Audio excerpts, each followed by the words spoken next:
Guys, so today we're going to talk about creating a pair of polymer clay earrings from start to finish.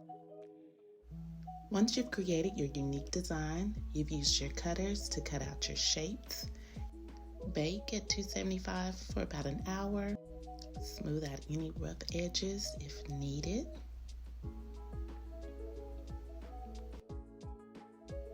This is the part where you really want to take your time because this is what makes it look neat, clean, and polished.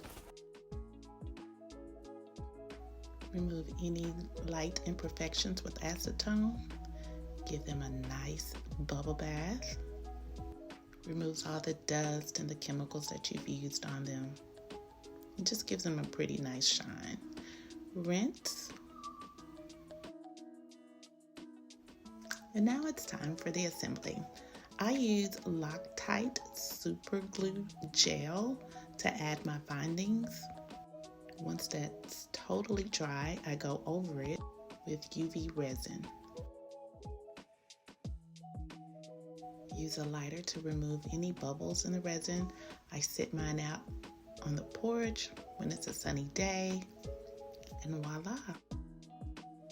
Let them sit for about 30 minutes and you have a beautiful set of unique, trendy earrings, custom made by you.